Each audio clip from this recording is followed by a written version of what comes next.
stay here. I risk everything. I leave everything behind. Said, Или потому что я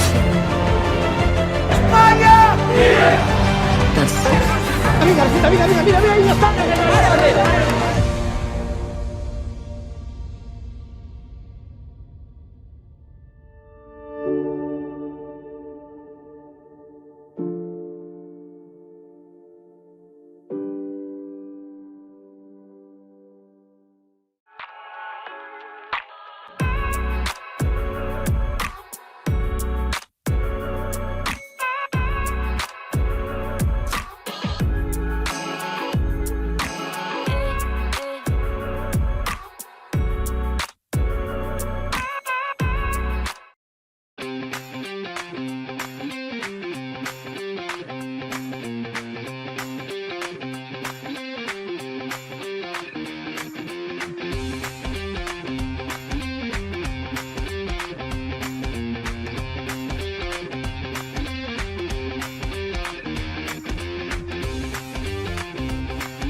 Hi, good evening, everyone. Welcome to another session of Film Talk with me, Noval Yazid. I'm the festival co-director of Europe on Screen 2021.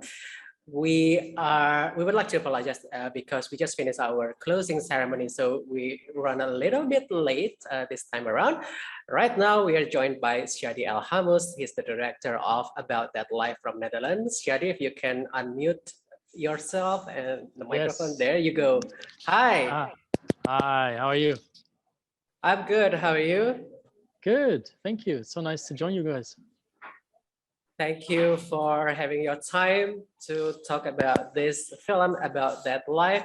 We started screening the film yesterday, but before we begin, I would like to remind our audiences here, you can either join us via Zoom or via YouTube in our channel, Europe on Screen. You can type in the question by typing in the Q&A box at the right button or right bottom of your screen. You can talk or ask the questions in English or in Indonesian. If it is Indonesian, I will help translate it to English. So, Shady, I would like to begin by saying how energetic the film is, how hugely enjoyable, fun, and it brings to mind this buddy films, like Jude films, teenage flicks that we often see from the US, from the UK. So what made you decide that you want to do this film to be your feature-length directorial debut? Good question. It's been interesting. I think in general, like I would say I have a very European taste, I guess.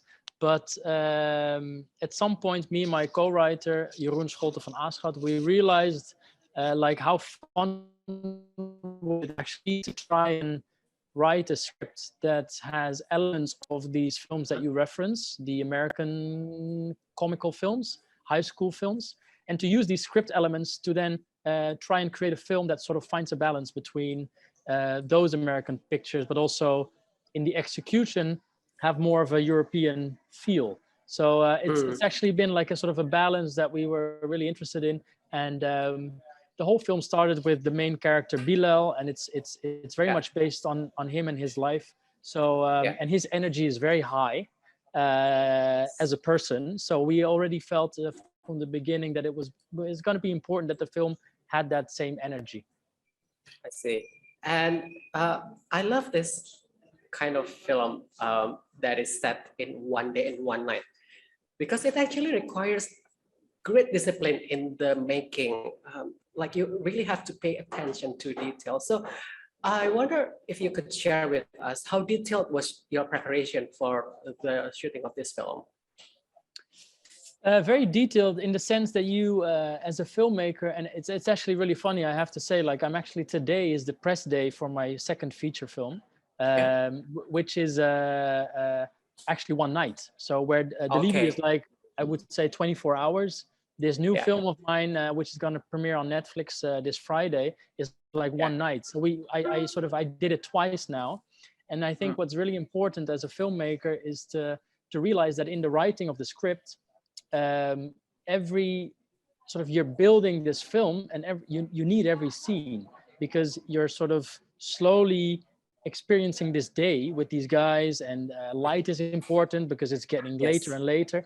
So in the edits, you don't have as much freedom as with maybe different films. So you're quite stuck to the script that you've written. So the script, I would say, is very, very important. For example, I think in the Libi, in the edit, maybe we lost 3 scenes in general, which is not much for a feature film. And I guess in the second film, we haven't lost 1 scene in the edit. So we used every scene that was in the script. So my main preparation is in the writing, I would say. So would you say that you always write a very tight script? Yeah, exactly. Yeah, that's to us with these films, that was very important to really understand how one scene is helping the film as a whole. Yeah. Okay, and speaking of the script, well, the film main focus is getting these 3 boys and and his family, his dad and his sister.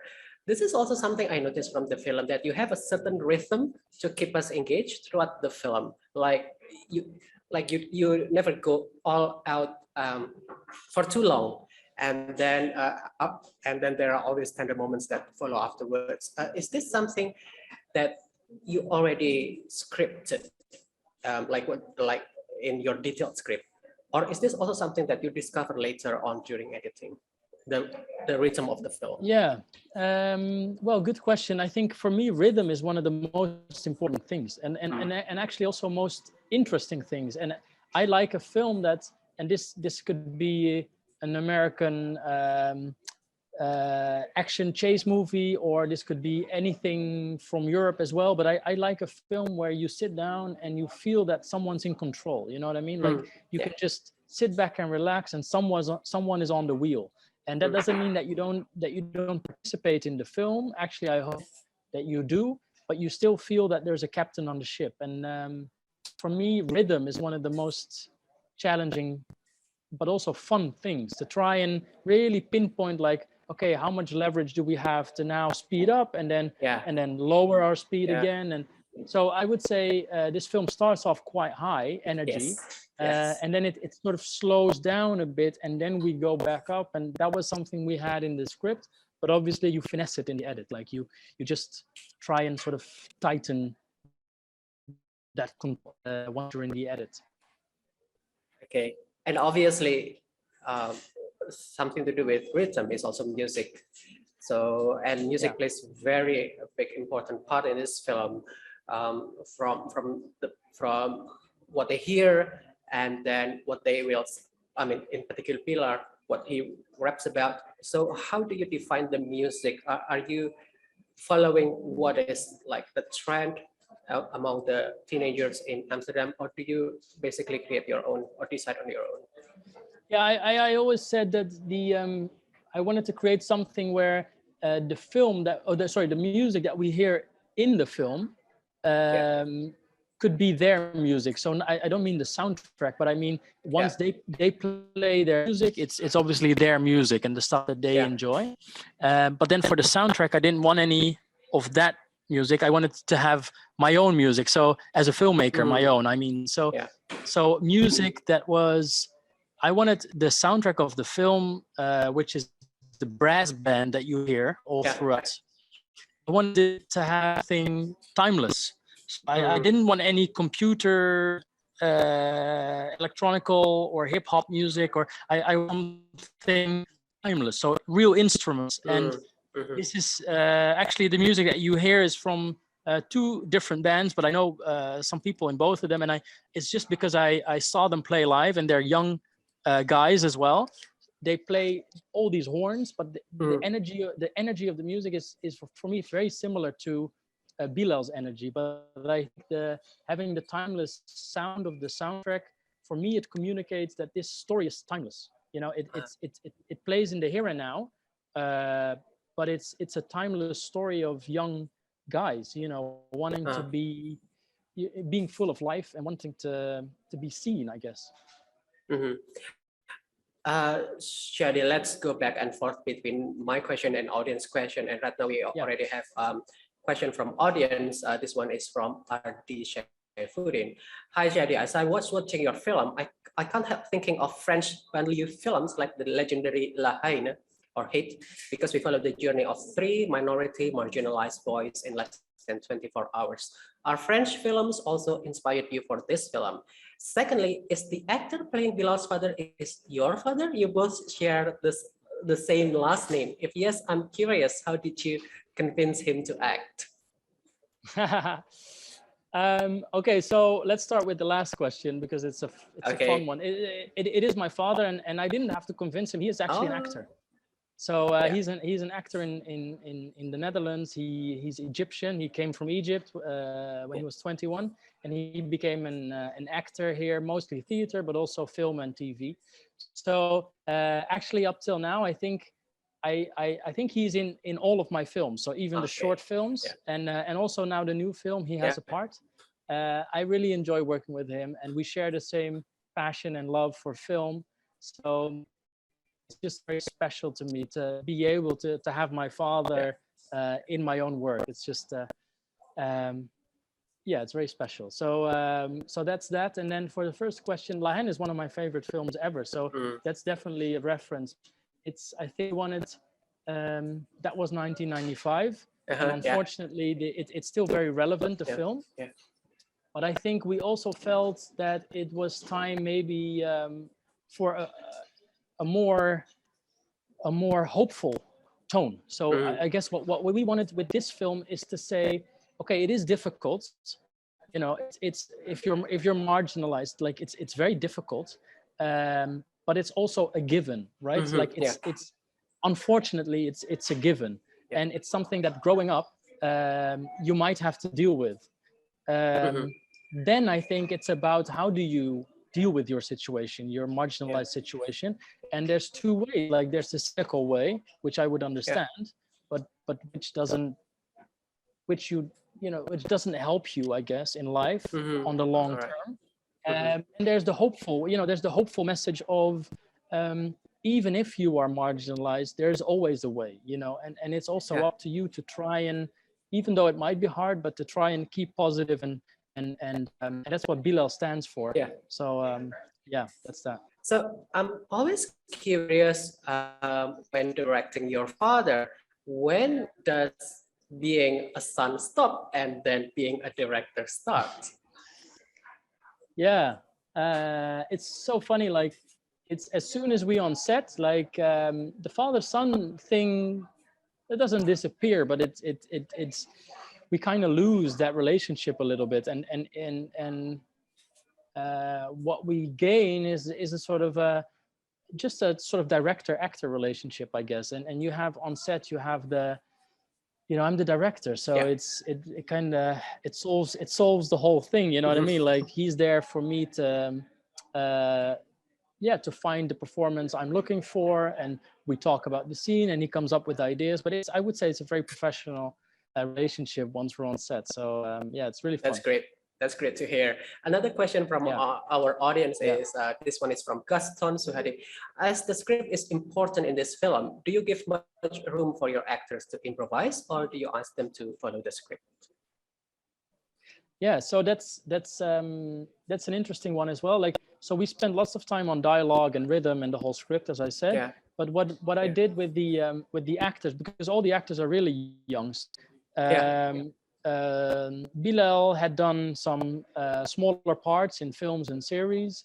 Daniel, who plays Greg, it was his first thing ever. It was his first ever performance. And Usama, who plays Kev, he did a TV series before as well. So, but they have very little experience, I would say. And what we did is obviously they understood their characters and they brought a lot of themselves to it. But we had an agreement from the early stages where I told them, like, what we'll do is we'll start rehearsing a scene, we'll start shooting a scene as it's written. So you have to learn your dialogue and everything. You have to be prepared. We build the scene and I'll do some takes until I find a point where I know I'll have what I want. And I always promise them a free take. And they loved it. So as soon as I reached the point where I was like, okay, I have what I need for my edit. Now you guys go and take it wherever you want to take it. And it's I would say maybe there's like 10 moments in the film altogether that weren't planned. Like, for example, one of my favorites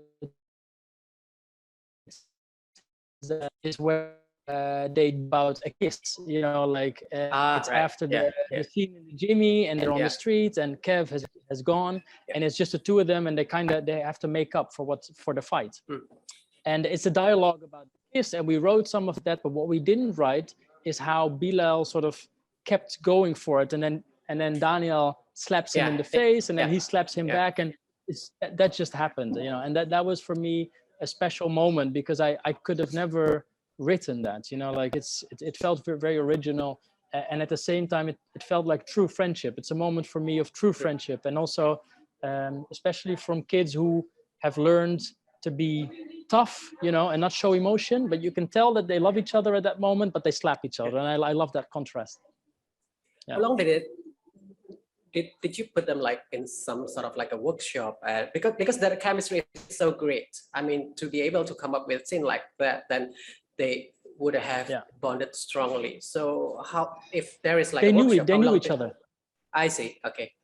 No, right. They knew each other. So I wrote the film based on Bilal, so he was always part of the film, and then with him I actually started to look for the other guys. So he would, for example, he would know Dania, who played Greg, and he knew Usama from some series that they were in together. So he helped me actually with the casting, because I always from the first day felt it was going to be important that there was a real connection between the guys. Let's see. We have one question from audience. The question is, what is the most, from Kunni Fina L1, what is the most personal scene for you? Do you have any difficulties in making this film? The most personal scene for me? Well, I would say it's also one of my favorite scenes, but the scene with the father, I would say is very personal because in a way, it's the story of my dad. Like, my dad was sort of like he was a version of Bilal in a way. When he was in Egypt, he had big dreams and big hopes, and he wanted to see the world, and he wanted to sort of go somewhere where he could actually live his dream, you know. And his father was sort of keeping him down a bit, I would say. His father wanted him to stay in Egypt. He didn't want him to go. So there was a difficult relationship. And when I look at the scene with Bilal and his dad, my father, I actually see my dad playing a version of his own father and Bilal being a version of my father, you know, so that's very interesting and special for me. I see. So in a way you pay tribute to him, sort of. Yeah, I guess so. Yeah, I guess. Right. Yeah. All right. And the film was a box office hit, but besides when it was released in the Netherlands 2 years ago, but besides the commercial success, what kind of reaction or response that you got from the audience, especially the film's target audience? Yeah. So what was interesting with the release is that I think we targeted different groups, I would say. So there's the young people who I think were just happy to see a film where they related to the characters and the way they talk and their jokes and their references and everything. So I think that's important.